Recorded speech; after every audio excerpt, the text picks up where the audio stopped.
안녕하십니까. 첫눈 소식이 있는 날이네요. 설레는 마음이 나이 먹으면서 점점 줄어들어갑니다. 예, 낭만을 충전할 만한 곳은 없을까요?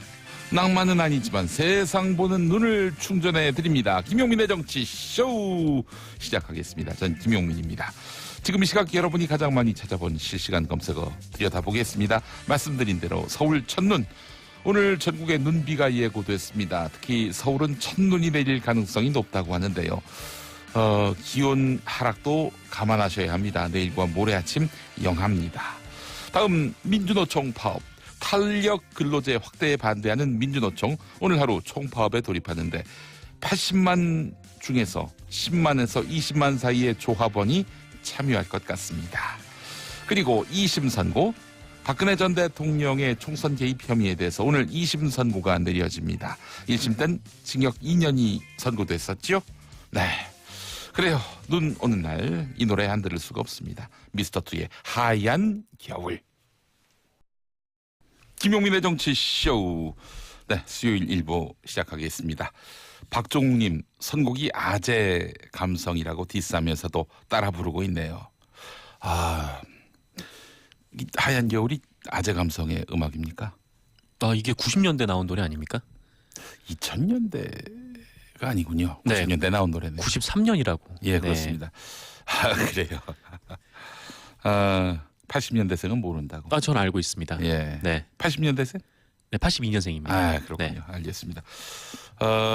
제가 너무 감성이 또 이제 음악적 감각이 노화돼서 거의 네. 더 큰 문제는 노화됐다는 걸 지금 모르고 계신다는 겁니다. 그렇습니다.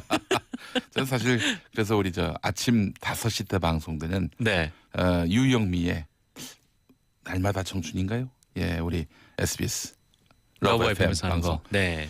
거기 나오는 음악이 딱 맞아요. 네, 그렇군요. 예. 그래서 제가 어제 대중음악 평론하시는 분한테 네. 내 감성이 너무 노화되는 것 같다. 어떻게 그래도 음악을 좋아하니까 네. 나에게 좀 추천을 해달라. 그래서 내가 열심히 한번 들어보겠다. 해서 추천받은 6팀이 있습니다. 6팀이나요? 남성 네. 3팀, 여성 3팀 해가지고 어떤 팀입니까? 아이돌인데 남성의 경우는 블랙핑크, 레드. 블랙핑크요? 이게 여성입니까? 여성 그룹 아닙니까? 알겠습니다. 네. 여성이었군요. 제가 잘못 들었나 싶었습니다. 자, 이 남성 같은 경우 BTS, 네. 방탄소년단, 엑소, 그리고 101. 101. 이 음악 열심히 들으면은 네. 대략 이 현재의 감을 얻을 수 있을 것이다라고 얘기했고, 네. 여성 같은 경우 블랙핑크, 레드벨벳, 네. 트와이스. 네. 핵심만 딱 집어주셨네요. 그렇습니다. 네. 이 6팀 음악만 열심히 들으면은 이제 굉장히 최신화 될 수 있을 것이라고, 업데이트 될 수 있을 것이라고 얘기해줬습니다. 근데 그냥 취향대로 듣는 게 좋은 것 같습니다. 저한테 있어서 아이돌은 영턱스 클럽입니다. 영턱스 클럽. 저는 킵식스. 그래요? 알겠습니다. 네. 우리 박정욱님도 제가 말씀드린 블랙핑크, 레드벨벳, 트와이스, BTS, 엑소 101을 우선 들으시고 그러면서 또 이제 다른 아이돌, 아티스트들의 좋은 분들도 많습니다. 네, 접하시면 어떨까? 이 6분만 최고다 이런 얘기를 드리는 게 절대 아니고요. 네. 예. 권지연님, 처음 학교로 해서 유치원 지원을 하는데 접속이 어렵네요. 아이 유치원은 보내는 것부터 쉽지가 않습니다. 그래요. 네. 유치원부터 이렇게 줄을 서야 하니 참 아이 낳고 싶은 마음이 두려운 마음이 될 수밖에 없어요. 네. 알겠습니다. 정상근 기자 나오셨습니다. 네, 안녕하십니까. 네. 자, 오늘의 돈돈 브리핑 시작하겠습니다. 네, 북미 고위급 회담이 오는 27일로 추진되고 있다. 이렇게 한국일보가 보도했습니다. 예. 원래 미국 중간선거 직후인 8일쯤에 하기로 했던 북미 고위급 회담이 이 북한의 요청으로 무기한 연기된 상태인데요. 한국일보는 미국 정부가 27일로 고위급 회담 일정을 제시를 했고 이에 대해서 막판 조율에 나서고 있다라고 보도했습니다. 이게 보도 내용이 사실이라면 이게 내년 초에 그 2차 북미 정상회담도 가시권에 들어온 것으로 지금 해석이 되고 있는데요. 한국일보는 미국이 이를 먼저 제안했다라고 보도를 했습니다. 그러니까 이 내년 초에 정상회담을 하기 위해서는 이 최소 이달 내에 이 대화가 재개돼야 한다라는 미국 내 로드맵이 있다라고 하는데요. 미국에서는 오늘부터 닷새간 이 추수감사절이 이어지고 또 30일부터는 이 폼페이오 장관이 G20 정상회의에 참석을 해야 돼서 예. 시간이 아마 27일 이후 해서 그 정도밖에 없다라고 합니다. 다만 이 북한이 아직 확답을 주지 않은 상태라고 하는데 예. 이 지난번에도 회담이 엎어진 전례가 있어서 좀 신중한 상태 아닌가 좀 이렇게 한국 일본은 해석을 했고요. 예. 그리고 이 폼페이오 장관이 얼마 전에 조명균 통일부 장관을 만나서 대화를 나눴는데 이때 한 7차례 정도 시간이 없다라는 말을 했다라고 합니다. 이 내년부터 미국 하원 임기가 시작이 되고 예. 또 트럼프 대통령의 재선 프로젝트가 시작이 돼야 하다 보니까 이 미국의 마음이 좀 이전보다는 급해진 것 같다. 좀 이렇게 좀 보이고요. 한편 한국 일본은 이 고위급 회담 장소는 앞서 개최하기로 했던 뉴욕이 유력하지만 이 국무부나 백악관이 있는 워싱턴 DC도 유력하다. 이렇게 보도하기도 했습니다. 워싱턴이 된다면은 네. 트럼프 대통령도 만날 수 있는 네. 그런 여지가 있기 때문에 뉴욕이냐 워싱턴이냐 네. 이것도 굉장히 장소도 주목해야 할 포인트가 네. 아닐까 싶습니다. 지난번에 김영철 부위원장이 워싱턴에 가서 예, 이 명장면을 연출하지 않았습니까? 그렇습니다. 트럼프 대통령에게 친서를 전달했는데 네, 그 친서의 크기가 정말 어마어마했었죠. 예, 네. 그렇습니다. 예, 무슨 상품 당첨됐을 때 교환권 이 비슷한 거. 글자 포인트 100어로 써도 굉장히 길게 갈 것 같은. 뉴욕도 아니고 워싱턴도 아니고 지금 북미 관계를 보면은 저 로스앤젤레스에서 회담을 해야 될 것 같아요. 아 그런가요? 예, 네. 저기 서쪽 끝. 서쪽 끝에서. 예. 네. 동부가 아니라 예. 자 워싱턴에 성큼 다가가기를 바라는 마음 가져보고요. 네. 다음 소식은요. 네, 오늘 화해치유재단에 대한 해산 선언이 있을 것으로 예상이 되고 있습니다. 예. 이 화해치유재단은 지난 2015년 말에 이 한일 위안부 합의를 통해서 설치된 재단인데요.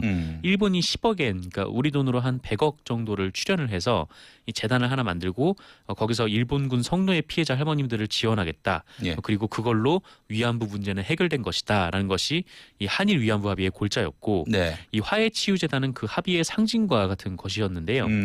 정부가 오늘 이 재단의 해산 결정을 발표할 것으로 보입니다. 네. 이 재단 설립에 그 일본군 성노예 피해자 할머님들의 의사가 반영이 되지 않았고 또 때문에 이 피해자 할머님들 지원은커녕 지금 상처만 주고 있는 재단이어서 이 설립 2년 4개월 만에 결국 해산 수순에 접어들었다라고 합니다. 네. 다만 그 일본이 출연했던 10억엔을 좀 어떻게 처리할지 좀 이 부분을 일본과 협의를 거쳐서 결정을 할 예정인데요. 예. 우리가 한일 위안부 합의를 깬 것은 아니기 때문에 좀 일방적으로 돌려줄 수는 없는 상황이고 예. 지금 올해만 해도 이 사무실 운영비 그리고 인건비까지 일본이 준 돈에서 2억 원 정도를 썼기 때문에 예. 이 부분을 어떻게 메울지도 고민을 해야 되는 상황이라고 합니다. 그래서 어쨌든 이 해산 선언은 오늘 하더라도 이 법적으로 완전 청산되기까지는 6개월에서 1년 정도 걸릴 것으로 예상이 되고 있고요. 이에 오늘 언론 보도를 보니까 좀 일본은 좀 복잡한 속내를 갖고 있는 것 같더라고요. 예. 이게 사실상 합의가 무력화되긴 했는데 우리 정부가 합의 파기를 선언한 것이 아니기 때문에 일본이 이게 자칫해서 합의가 파기됐다 이런 말을 일본이 써버리면 또 한국에서 그러면 재협상을 할까 이렇게 나올 수도 있기 때문에 예. 좀 일본에서 좀 대응을 쉽게 하기가 좀 어려운 상황이다라는 보도가 있었습니다. 한편 그 일본의 발언과는 달리 지금 국제사회에서도 그 일본에 곱지 않은 시선을 보내고 있는데요. 이 유엔의 강제적 실종위원회라는 위원회가 있는데 이 현지 시간으로 19일 홈페이지를 통해서 일본에 대한 보고서를 하나 발표를 했습니다. 이게 위안부 관련 보고서인데요. 그 일본 정부가 2015년 그 한일 합의 이후에 이 위안부 문제에 대해서 이 최종적이며 불가역적으로 해결됐다 이런 견해를 표명한 것이 유감이다라는 입장을 이 위원회가 밝혔습니다. 예. 그러면서 그 일본군 성노예 피해자들에게 충분한 배상이 없었다는 점에 대해서 우려한다. 일본 정부의 입장은 가해자를 처벌하지 않는 것을 영구화시키고 또 피해자들이 정의와 배상, 재발 방지를 보장받을 권리 그리고 진실을 알 권리를 부인하는 것이다. 이렇게 지적하기도 했습니다. 그 일본 기업에 내린 강제징용 배상 판결 얼마 전에 대법원이 말이죠. 기억하실 겁니다. 이에 대해서 일본이 강력하게 반발했습니다. 1965년 네. 일본이 한국에게 준 돈이 있다. 그 돈으로 네. 징용 피해자라고 하는 사람들한테 돈을 주든지 말든지 하라. 일본이 이런 입장을 밝혔어요. 네, 그렇습니다. 근데 문재인 정부 들어서 대법원 판결이 이렇게 나왔습니다마는 박근혜 정부 때는 지금 화해치유재단처럼 별도의 재단을 만들어서 네. 거기서 뭐 징용 피해자들 이 사람들한테 사과 어린 배상이 아니라 그냥 보상하는 방식으로 해서 네. 문제를 봉합하려 했다는 이런 정황들이 또 드러났습니다. 이런 중요한 전쟁 범죄를 저질러 놓고 네. 이거를 마치 패키지로 묶어서 그냥 대충 처리하는 듯한 모습이어서 음. 굉장히 국민들로부터 분노를 많이 샀습니다. 그래서 박근혜 대통령은 과연 우리 국민의 이익을 대변하는 대통령 맞냐 이런 지적도 나왔고요. 네네. 또 그 구상을 또 실행에 옮기려 했던 양승태 사법부. 맞습니다. 이 양승태 사법부야말로 이 적폐 아니냐 이런 얘기도 나오고 있고요. 네. 그때는 진짜 삼권 분립이 없었던 거 아니에요. 대통령의 네. 말하자면은 대통령 비서실장과 그 대법원의 법원행정처장이 모여서 네. 이 관련 위안부 합의 때문에 강제징용 재판을 뭐 어떻게 하자 이렇게 논의했다는 것 자체가 예. 네, 상권 분립에 이미 뭐 무너졌다라고 볼 수 있을 것 같습니다. 삼권 분립이 이미 무너졌는데 말이죠. 네. 그 무너진 삼권 분립을 다시 세우기 위해서 잘못했던 판사들 탄핵하자. 이러니까 또 여기에 반대하는 사람들이 삼권 분립을 그 위반하는 것이다. 네. 이러고 있어요. 그렇습니다. 이거는 그 일선 판사들이 요구를 한 부분이기 때문에 네. 그렇게만은 볼 수는 없을 것 같습니다. 네. 그리고 또 기본적으로 삼권 분립이라고 한다 하면 이게 진짜 입법부는 입법부, 행정부는 행정부, 사법부는 사법부 각기 그 헌법이 부여한 기능과 역할을 담당할 때 그게 가능한 건데 아니 지금 판사들이 아무개 판사들 탄핵시켜 주세요 이런 것도 아니고 네. 그 누구를 탄핵할 것인지 이거는 입법부가 결정하는 것이고요. 네. 그래서 이제 결국 헌법재판소를 통해서 결론이 나게 되는 거 아니겠습니까? 그렇습니다. 그런데 뭐가 삼권 분립 위배라고 하는 건지 참 납득하기 쉽지 않습니다. 아마 납득 못 하시는 분들이 더 많지 않을까라고 생각은 드는데. 예, 네. 알겠습니다. 자, 다음 소식. 네, 경제사회노동위원회가 그 해고자와 실업자 등의 노동조합 가입과 활동을 인정해야 한다라는 권고를 담은 공익위원안을 발표했습니다. 오늘 4개 종합일간지가 네네. 이 소식을 일면 머리 기사로 다뤘어요. 네, 맞습니다. 이 경제사회노동위원회는 이 국제노동기구의 핵심 협약 비준 문제를 논의해 왔는데요. 이 공익위원들이 안을 만들었는데 이 안에 따르면 이 해고자와 실업자의 노동조합 가입 금지 조항이 삭제가 된다. 삭제를 시켜야 한다. 그러면은 이게 전국 교직원 노동조합의 법의 노조 문제도 실마리를 찾을 수 있을 것으로 예상이 되고 있습니다. 이게 지난 2013년에 이 박근혜 정부가 전교조를 법의 노조로 만들었을 때 이 해고자들이 여기서 노조를 하고 있다라면서 이것은 해직 교원의 노동조합 가입을 금지하는 교원노조법 2조를 위반한 것이다. 이렇게 근거를 들었었거든요. 그런데 이제 경사노위에 참여한 공익위원들이 이거를 개정을 하라고 권고를 한 것이죠. 그리고 이와 함께 이 공무원의 노동조합 가입 문턱을 낮추는 합의도 담겼는데요. 이 현행 공무원 노조법은 직급과 직무에 따라서 이 노동조합 가입 범위를 일률적으로 정하고 있는데 이 공익위원단은 일률적으로 노동조합 가입을 막는 직급 제한을 삭제하기로 했습니다. 그리고 이 소방공무원에게 노동조합 가입을 허용하기로 합의를 했고요. 예. 그리고 이거는 뭐 우선 입법 과제에선 빠졌지만 그동안 좀 많이 논란이 되고 노동계에서 요구를 해왔던 뭐 학습지 교사, 뭐 택배 기사분들 그리고 골프장 캐디분들 같은 이 특수고용 노동자들에 대해서도 결사의 자유를 보장하는 방안을 모색하기로 했습니다. 그래요. 그 지금 사실 전교조가 법외 노조가 된 것도 네네. 이 문제와 유관한 거 아니겠습니까? 네, 맞습니다. 해고자를 조합원으로 뒀다면은 이거는 노동조합의 원리 원칙에 어긋나는 거 아니냐? 노동자의 연대체인 노동조합은 퇴직자가 당연히 조합원이 돼야지 해직자 그 사람들을 어떻게 조합원으로 두느냐 해가지고 전교조 법 위반했지 법 외 노조로 다시요 한 것이 또 박근혜 정권 때 결정이었고요. 이 당시 전교조 이 해직되신 분들이 이 전교조의 이 노동자성 교직의 노동자성을 인정하라고 이제 투쟁을 하다가 네. 그것 때문에 이제 해직이 되신 그게 분들이어서 무슨 비기나 이런 걸로 해고된 분들이 아니라 네네. 나름대로 노조할 권리를 이제 요구를 하다가 해직이 그러다가 된 해직이 된 분인데 그 해고자를 왜 조합원으로 두냐? 정부가 이렇게 문제 삼으면서 결국에는 이제 법 외 노조가 됐어요. 네, 전교조가. 큰 틀에서 보면은 정부가 해고를 하고 해고자가 있기 때문에 예. 이 노동조합이 아니다라고 판결을 낸 셈이어서 이 네. 논란이 좀 됐었습니다. 근데 이제 이 문제와 관련해서 수습할 수 있는 길이 열린다. 네네. 예, 알겠습니다. 그래요. 자, 다음 소식은요. 네, 검찰이 이 형제복 지원 사건에 대해서 대법원에 비상상고라는 것을 신청했다라고 예, 합니다. 이 대검찰청은 어제 이 형제복지원 피해자를 작업장에 가두고 강제 노역을 시키면서 가혹행위를 한 형제복지원 원장의 특수감금죄 등의 무죄를 선고했던 이 1989년 대법원 판결은 잘못됐다. 예. 라면서 비상상고를 신청했는데요. 이 비상상고라 하면 이 형사사건 확정 판결 과정에 이 법령 위반이 발견됐을 경우 이 검찰총장이 이를 대법원장에게 다시 재판해달라라고 신청하는 비상구제 절차입니다. 예.